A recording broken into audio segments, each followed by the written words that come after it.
سردیاں آ چکی ہیں اور سردیوں میں بڑا مشکل ہوتا ہے وضو کرنا، خاص طور پر جب گرم پانی کا بھی انتظام نہ ہو۔ ٹھنڈے پانی سے وضو کرنا یہ سب سے مشکل ہوتا ہے، اور مشکلیں بڑھ جاتی ہیں جب ہم جیکٹ اتاریں کہ صاحب ٹوپا اتاریں، اب موزے اتاریں پھر وضو کریں۔ تو یاد رکھیے گا اس کا ثواب تو زیادہ ہے ہی، لیکن کچھ رخصت شریعت کی طرف سے سردیوں میں وضو کرنے سے متعلق ہمیں ملتی ہے۔ ان رخصتوں کے بارے میں ہمیں پتہ ہونا چاہیے۔ تو آج میں آپ کو وضو کرنے کا طریقہ، اچھا بعض لوگوں کو جو ہے نا یہ یاد نہیں ہوتا کہ سنت وضو میں کتنی ہیں اور فرض کتنے ہیں، کتنی سنتیں ہیں، مستحبات کتنے ہیں۔ تو کچھ لوگ اسی ٹینشن میں رہتے ہیں کہ ہمارا وضو ہوا کہ نہیں ہوا۔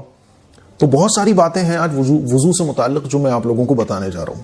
پہلی بات تو یہ سمجھ لیں کہ بہت آسان ہے یہ یاد کر پانا کہ وضو کی سنتیں کتنی ہیں، اور بہت آسان ہے اس ویڈیو کو دیکھنے کے بعد آپ کبھی یہ بھولو گے ہی نہیں کہ آپ کو وضو ہوا کہ نہیں ہوا۔ دیکھو وضو میں 4 فرض ہوتے ہیں۔ 4 فرض کون کون سے ہیں؟ پورے چہرے کا دھونا، ٹھیک ہے۔ دوسرا فرض کون سا ہے؟ کوہنیوں سمیت دونوں ہاتھ دھونا۔ تیسرا فرض کون سا ہے؟ چوتھائی سر کا مسح کرنا۔ چوتھا فرض کون سا ہے؟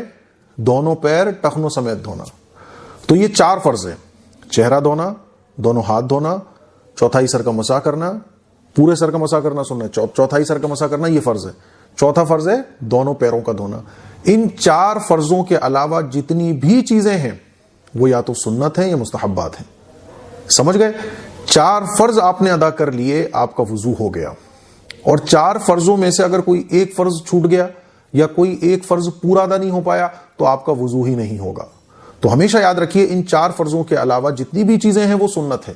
کوئی آپ سے پوچھے کلی کرنا کیا ہے، تو آپ دیکھو گے کہ کلی کرنا 4 فرضوں میں تو نہیں آتا، تو آپ آنکھ بند کر کے کہہ دیجئے یہ سنت ہے۔ کوئی آپ سے پوچھے ناک میں پانی ڈالنا کیا ہے، تو آپ دیکھیں کہ 4 فرضوں میں تو یہ نہیں آتا، آپ آنکھ بند کر کے کہہ دیں کہ یہ سنت ہے۔ اچھا جی 3 بار یہ کیا ہے، تو 4 فرضوں میں تو نہیں آتا 3 بار، یہ سنت ہے۔ تو 4 فرضوں کے علاوہ جتنی بھی چیزیں وہ سنت ہے۔ آپ کے 4 فرض ادا ہونا چاہیے، اور یہ بھی یاد رکھیے وضو کے اندر نیت کرنا فرض نہیں ہے۔ جیسے مثال کے طور پہ کوئی آپ سے پوچھے کہ میں نہا کے جب میں آیا لیکن میں نے وضو تو کیا نہیں تھا، تو میرا وضو ہوا کہ نہیں ہوا؟ تو آپ دیکھو کہ 4 فرض کون کون سے ہیں؟ چہرہ دھلنا، ہاتھ دھونا، مسح کرنا، پیر دھونا۔ تو ان 4 فرض، یہ 4 فرض تو پورے ہو گئے نا۔ کوئی آدمی نہا کے اگر آئے تو یہ 4 فرض تو پورے ہو گئے۔ اب وہ بولے کہ میں نے نیت تو کی نہیں تھی، تو آپ یہی دیکھو کہ 4 فرضوں میں نیت تو آتی نہیں ہے۔ اس کا مطلب تو نہا کے آیا، وضو ہو گیا، اب دوبارہ وضو کرنے کی ضرورت نہیں ہے، کیونکہ وضو جو ہے وہ بغیر نیت کے بھی ہو جاتا ہے۔ مثال کے طور پہ آپ بارش میں بھیگ گئے، یا آپ نے شاور میں ایسے آپ نہا لیے یا بارش میں بھیگ گئے، اور ایسے بھیگے کہ آپ کا چہرہ بھی بھیگ گیا، ہاتھ بھی بھیگ گئے، سر تو پورا ہی بھیگ گیا۔ مسے میں تو یہ ہوتا ہے نا کہ گیلا ہاتھ سر پہ پھیرا جاتا ہے، آپ کا تو پورا سر ہی گیلا ہو گیا، پیر بھی آپ کے دھل گئے۔ تو وضو کے 4 فرض ادا ہو گئے۔ اور وضو کے 4 فرض کیسے ہی ادا ہو جائیں، چاہے آپ نے نیت کی ہو یا نہ کی ہو، 4 فرض ادا ہو گئے، آپ کا وضو ہو گیا۔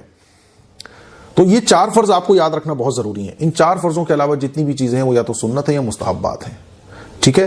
قبلے کی طرف بیٹھ کر وضو کرنا یہ مستحب میں آتا ہے۔ تو یہ 4 فرض آپ کو یاد رکھنا ہے۔ تو اب میں سمجھتا ہوں کہ کبھی آپ نہیں بھولو گے۔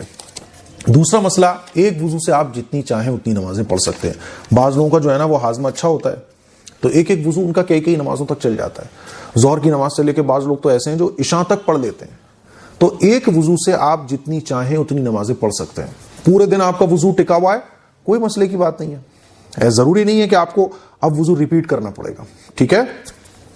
تیسرا مسئلہ آتا ہے کہ گرم پانی موجود ہے تو ٹھنڈے پانی سے کوئی ضرورت نہیں ہے وضو کرنے کی۔ اللہ کے نبی صلی اللہ علیہ وسلم کی حدیث سے ہمیں پتہ چلتا ہے کہ 2 چیزیں جب سامنے ہو، حضور کا مزاج یہ تھا، حضور کی طبیعت یہ تھی کہ جب 2 چیز سامنے ہوتی تھی تو حضور اس کو پسند فرماتے تھے جو آسان ہوتی تھی دین کے سلسلے میں، مشکل چیز کو حضور اختیار نہیں فرماتے تھے۔ تو امت کو حضور نے یہ تعلیم دی کہ جب اللہ تعالیٰ کی طرف سے 2 چیزیں موجود ہوں تو جس میں آسانی ہو اس کو چوز کرو۔ اسی لیے گرم پانی موجود ہے تو ٹھنڈے کو چھوڑ دو۔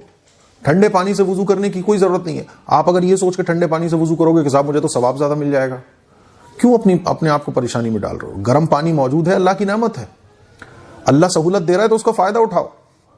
ہم محتاج ہیں، کمزور ہیں، ہم تو اس دنیا کے اندر محتاج ہے کہ نہیں، ہمیں سردی لگتی ہے، گرمی لگتی ہے، بھوک لگتی ہے، پیاس لگتی ہے، ہم تو محتاج ہے پل پل میں۔ اللہ کا شکر ادا کرو اور جو اللہ نے آسانیاں دی ہیں اس کا فائدہ اٹھاؤ۔ اسی لیے گرم پانی کا استعمال وضو میں کیا جا سکتا ہے. ٹھیک ہے.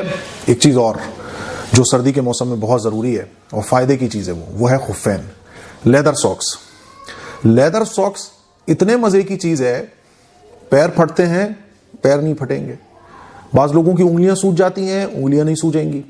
بعض لوگوں کو سردیوں میں وضو کرنے سے پرابلم ہوتی ہے، تو بھائی صاحب ایک دن تک اگر آپ اپنے گھر پر رہ رہے ہیں، سفر پر نہیں ہیں، تو ایک دن تک اب آپ کو پیر دھونے کی ضرورت نہیں پڑے گی، پیروں پر آپ مسح کر سکتے ہیں. تو لیدر ساکس آپ پہنیے سردیوں کے موسم میں.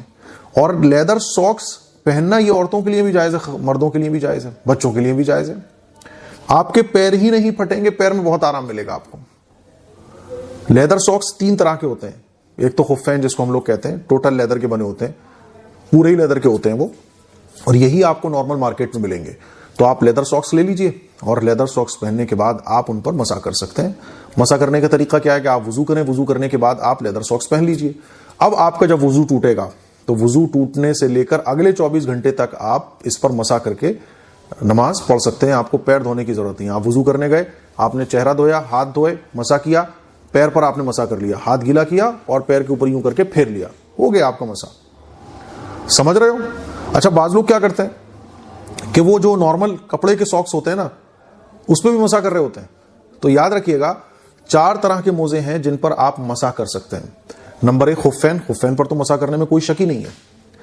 چمڑے کے موزے جو فلی لیدر ساکس ہوتے ہیں ان پر تو مسح کرنے کے بارے میں کوئی مسئلہ ہی نہیں ہے. دوسرے ہیں مجلد. مجلد کہتے ہیں کہ اوپر اور نیچے چمڑا لگا ہو، باقی اوپر کی سائڈ کپڑا لگا ہو، اوپر نیچے چمڑا لگا ہو، لیدر لگا ہو. ایک ہوتے ہیں منعل کہ نیچے کی طرف چمڑا لگا ہو، باقی اوپر کپڑا لگا ہو. تو ان 3 موزوں پر مسح کرنا جائز ہے. خفین پر تو بلا شبہ، مجلد پر بھی اور منعل پر بھی. اور چوتھی قسم وہ ہے کہ کسی ایسی چیز، کپڑے یا کسی اور چیز کے موزے بنے ہوں لیکن وہ ایسے ہوں جیسے کہ خفین ہوتے ہیں، لیدر ساکس ہوتے ہیں.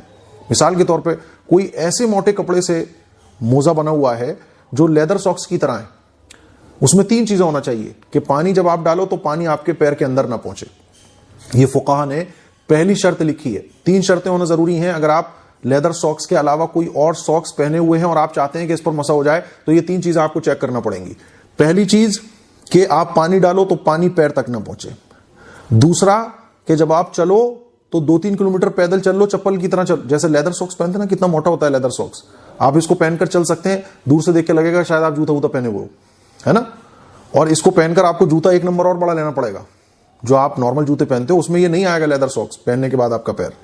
تو اس موزے کو پہن کے آپ نارمل سڑک پہ زمین پہ چلیں تو 3 کلومیٹر آپ چل سکتے ہو آرام سے.